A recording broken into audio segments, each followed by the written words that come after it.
Muchas gracias, doctor Lizárraga, y buen día a todos ustedes. Voy a iniciar porque ya empezó a correr el reloj.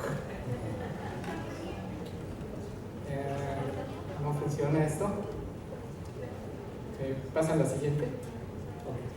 Okay. El espectro clínico de la isquemia intestinal es muy amplio porque abarca tanto la parte arterial como la venosa. Entonces, los datos clínicos pues, van a ser diferentes. Van a ser diferentes y ya si es una oclusión arterial aguda, en los cuales los datos de embolismo, generalmente por problema cardíaco, una fibrilación auricular, pues son eventos súbitos y muy dolorosos. También puede haber trombosis por cambios de aterosclerosis, probablemente sea lo más común, con datos de angor intestinal, y algunos estados de bajo gasto cardíaco, lo cual nos va a dar una isquemia mesentérica no oclusiva, como se le conoce, y finalmente el tema que vamos a ver hoy, que es el de la trombosis venosa portomesentérica. La siguiente. Las manifestaciones, por lo tanto, pueden ser muy variadas. La aguda arterial, como ya mencionaba, puede dar un cuadro que se le ha denominado como de apoplejía abdominal, y la venosa pues va a ser un cuadro más insidioso, poco inespecífico, con dolor abdominal, distensión, sepsis y falla multiorgánica, estos dos, cuando ya hay datos de complicación. Y el sistema esplácnico, pues la vena mesentérica inferior, la superior, la vena esplénica son las tributarias de la vena porta, que va a drenar todo este torrente sanguíneo al hígado y que representa el 80% del flujo vascular al hígado, el otro 20% a través de la arteria hepática.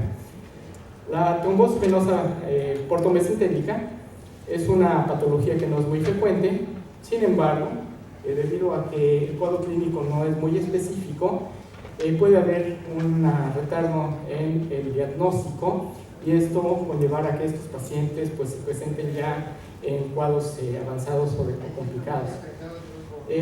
La trombosis portomesentérica llega a ser hasta el 10% de causas de la hipertensión portal, y en la mayoría de los casos se logra detectar cuál es la causa, aunque a veces requiere de estudios muy complejos, muy específicos, y en un 20% llega a ser idiopática o adenogénica, que no se conoce. En niños, muchos de estos es secundario a infecciones abdominales o el recurso que a veces utilizan de canalizar la vena umbilical para hidratarlos o pasar por ahí medicamentos, pero que pueden conllevar a infecciones de onfalitis y esto causar posteriormente un problema de trombosis. Otro 20% pueden ser por anomalías congénitas de membranas o algún otro tipo de alteraciones en la vena porta. En los adultos, la mayoría o un porcentaje muy importante se asocia a cirrosis hepática, lo cual va a causar que haya una estasis o una disminución del flujo en la vena porta a menos de 25 centímetros por segundo, y cuando se agrega aparte un cáncer hepatocelular como una complicación de la misma cirrosis, acuérdense que actualmente la causa principal es virus de la hepatitis C, esto va a agravar el pronóstico y el tratamiento.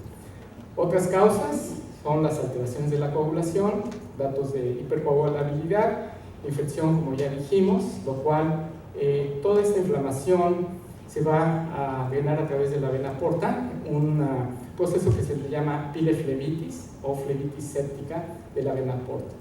Y los procesos mieloproliferativos también tienen que ver. Entonces hay cuadros agudos y crónicos. El agudo se ha definido como una evolución hasta de 60 días que reúne estas tres condiciones: inicio reciente de los síntomas, ausencia de datos de hipertensión portal y ausencia de colaterales confirmadas por ultrasonido o tomografía computada, y va a carecer generalmente de síntomas y alteraciones de la función hepática. La crónica pues es lo contrario, ya se diagnostica cuando hay datos clínicos, complicaciones de la hipertensión portal, como hemorragia varicial secundaria, síntomas abdominales, como menciono nuevamente, inespecíficos, pero que inducen a la realización de una tomografía computada o un ultrasonido, y lo cual nos da la pauta del diagnóstico. Sin embargo, también pueden cursar con pocos síntomas, ya que generalmente la trombosis puede ser parcial y esto da pie a que se desarrollen colaterales venosas portoportales y aumento compensatorio del flujo a través de la arteria hepática para compensar la baja de flujo por la vena porta. Los síntomas generalmente son náusea, vómito, desarrollo de ascitis, y los secundarios a la extensión retrógrada. El trombo va creciendo en forma retrógrada hacia la vena mesentérica superior, la esplénica y la inferior, y esto va a provocar un daño por isquemia o infarto intestinal.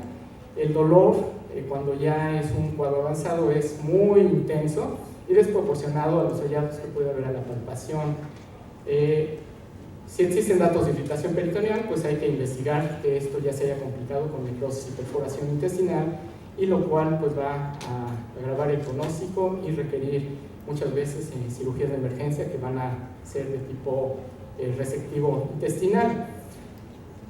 Los síntomas asociados más elocuentes son aquellos asociados a la hipertensión portal, como la hemorragia, la esplenomegalia, el hiperesplenismo, pero puede haber también cavernomatosis portal, que pueden causar estenosis y dilatación sobre los conductos biliares, algo que se ha denominado como una biliopatía portal y que se manifiesta por ictericia, colangitis, coledocolitiasis y colecistitis. Entonces, el pronóstico está relacionado con la causa subyacente de la trombosis portomesentérica y el grado de afectación mesentérica.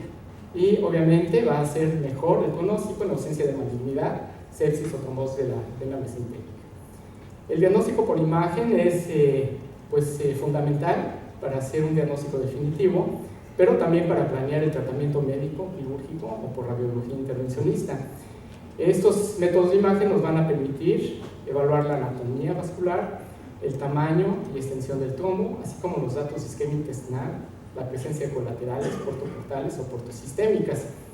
Y los grados de la trombosis portomesentérica son 4.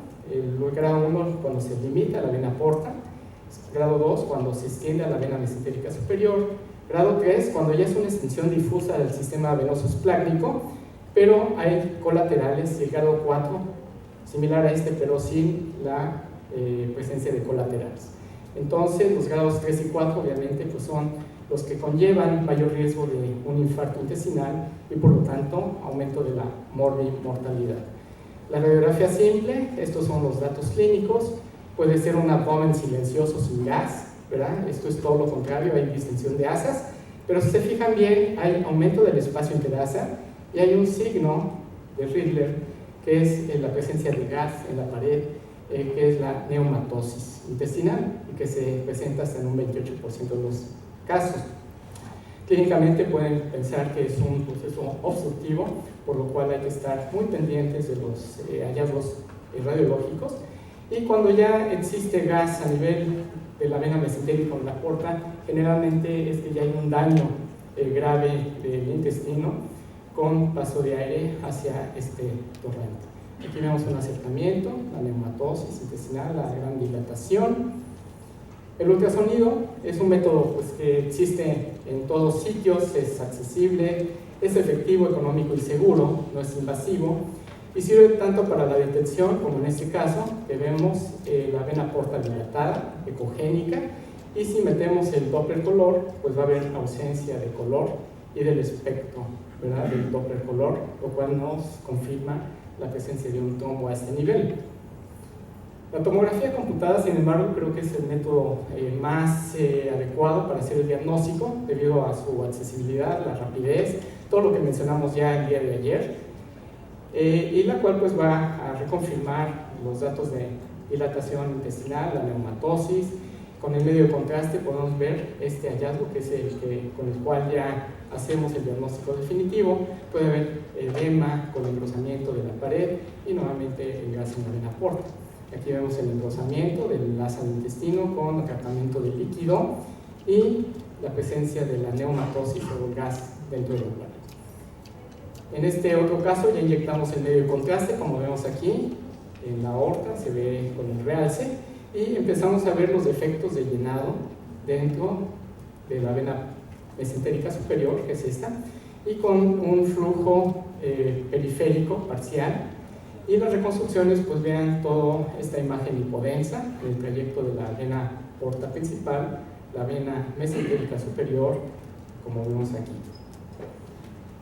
Y aquí también vemos unas reconstrucciones, los cuales pues estas se van hacia las ramas ya iliales, ¿verdad? Que es una trombosis bastante extensa, y en este caso pues todavía no hay evidencia de desarrollo colaterales. Obviamente en la fase arterial podemos ver muy bien lo que es la aorta abdominal y podemos determinar la permeabilidad o no, en este caso el tronco celíaco, la arteria mesentérica superior, que como mencionamos puede causar un cuadro de ángulo mesentérico, cuando generalmente se tienen que afectar dos troncos principales, ¿verdad? Si está únicamente uno, generalmente hay colaterales que van a compensar, y esto va a evitar que el paciente tenga síntomas.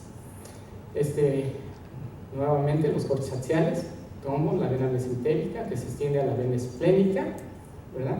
Y las reconstrucciones, vena porta, vena esplénica, y que se extiende hasta las ramas más proximales al intestino. Y esto es lo que vemos en pacientes, pero pues ya son casi pacientes premortem, en los cuales hay gas dentro de los radicales de la vena porta, intrahepática. Y estos pacientes, pues sí, ya esto indica que hay una necrosis intestinal amplia y que ha permeado el gas de la pared intestinal a la vena mesentérica y a la porta. En ocasiones, como mencionaba, en un hígado cirrótico, aunque este es un hígado pues, bastante grande, existe la tumoración y podemos ver la invasión aquí a la rama derecha de la vena porta. Esto es un trombo, que es un trombo tumoral, no es un trombo hemático únicamente. Y en este otro paciente, pues vean la presencia de este defecto de llenado en la porta principal. Vean que hay una metástasis en este paciente hacia un arco costal. Hay invasión de la grasa, ¿verdad? Con la estriación y aumento de densidad heterogénea. Y pues en este incluso el tumor invadió y se extendió a la vena subhepática, y hay un tumor ya extendido a la aurícula derecha, ¿sí? Entonces ya son pacientes que realmente no hay nada que hacer. La resonancia magnética también tiene una alta sensibilidad y especificidad, y aquí vemos un defecto de llenado, muy similar a la tomografía computada, ¿verdad? Y aquí. Podemos hacer una portografía retrógrada con CO2. El CO2, bueno, hacemos un cateterismo de la vena hepática, enclavamos el catéter, inyectamos el CO2, el cual tiene una mayor difusión a través del sinusoide y nos permite ver en forma retrógrada adecuadamente la vena porta, ¿sí? Esto es con sustracción digital. Y esto lo usamos mucho, sobre todo cuando hay las facilidades de infraestructura en el hospital, para inyectar el CO2, porque si se contamina el CO2 con aire, vamos a producir un embolismo aéreo y el paciente se nos puede morir, ¿verdad? Y esto ya es una portografía con medio de contraste iónico o no iónico y la presencia de las varices aquí. Entonces, por los métodos angiográficos, vamos a ver un flujo arterial lento, una tensión prolongada, la falta de clasificación de las venas mesentéricas, los defectos de llenado que ya los vimos, y la circulación venosa. Entonces la arteriografía, aquí vemos que no hay tinción o pacificación de la arteria mesentérica. Aquí hay datos de espasmo, una vasoconstricción, porque el flujo no tiene a dónde salir si está tapada el territorio esplácnico. Y estas son las causas comunes, ¿verdad? Estados protrombóticos, cáncer, alteraciones de la coagulación, procesos inflamatorios, etcétera, mujeres, anticonceptivos orales, estados de hipercoagulabilidad, proteína C, S, que requieren de la intervención del hematólogo, y hay fases negativas debido a que esta determinación de las proteínas C, S a veces son en rangos muy bajos y no se hacen en cualquier laboratorio. Entonces las manifestaciones clínicas pues dependen de la extensión del trombo y del tamaño de los vasos afectados, la profundidad de la isquemia en la pared intestinal, Generalmente puede ser autolimitada si no avanza, por lo cual es muy importante hacer el diagnóstico preciso y rápido. Y si la isquemia es transmural, va a producir la necrosis, hemorragia, perforación, peritonitis y muy probablemente la muerte del paciente. Como les decía, en 20 a 25% de los pacientes no se llega a determinar la causa. Esta es la fisiopatología, la obstrucción venosa. Va a causar hipertensión a nivel vascular, se va a edemizar la pared, va a acumular líquido por dentro y también por fuera hacia la cavidad, ¿verdad? Representa hasta el 15% de los eventos vasculares mesentéricos y generalmente es en pacientes de edad. La mortalidad, si no se le hace nada, 100%. Si hay sepsis o infarto intestinal, con tratamiento quirúrgico, salvamos un 20% y la recurrencia es hasta el 30% de estos pacientes. El manejo, en casos que no se complican, con anticoagulación inicial con heparina y posteriormente anticoagulación oral formal por 6 meses, puede mejorar a estos pacientes y mantenerlos asintomáticos hasta en el 80%. Sin embargo, cuando hay falla al tratamiento, pues sigue la cirugía o la intervención endovascular, en la cual pues las ventajas del intervencionismo radiológico es menor mortalidad y mínima invasión comparado con la cirugía.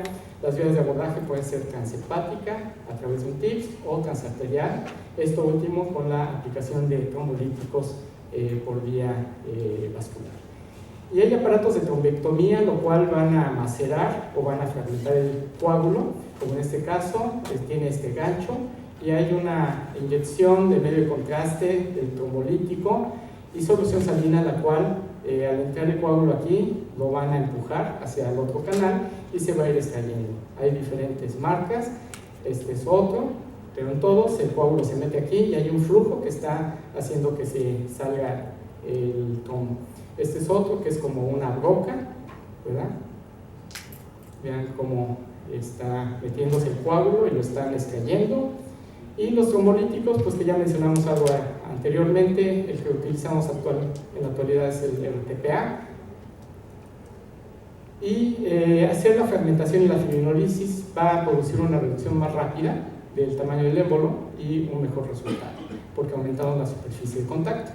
Y vamos a ver finalmente unos cuantos casos. Paciente masculino, 53 años, este paciente era médico, ginecólogo, y llegó al hospital porque achacándole que los tamalitos que le había hecho su esposa por su cumpleaños le habían caído mal. Pues llegó a urgencias con mucho dolor, pensaron que era una pancreatitis. Sin embargo, el páncreas se ve normal, pero vemos que tiene una trombosis, que son las imágenes que ya habíamos visto.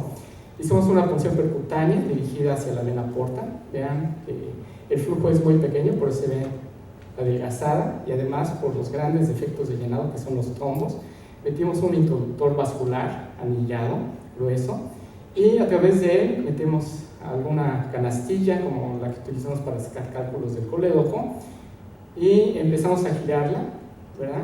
A macerarla. Nos metimos a la vena mesentérica superior. Aquí ya la repermeabilizamos, ya hay flujo, ¿verdad?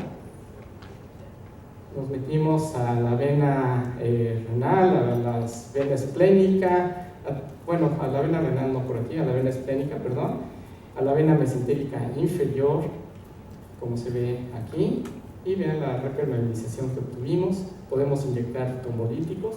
Este paciente pues no fue necesario hacerle cirugía, se les hizo el estudio, evolucionó bien y posteriormente, años después, se detectó que desarrolló un linfoma, probablemente fue la causa, ¿sí? Ponemos un coil para evitar que nos sangre el paciente, ¿verdad? Esto fue un PET tiempo después.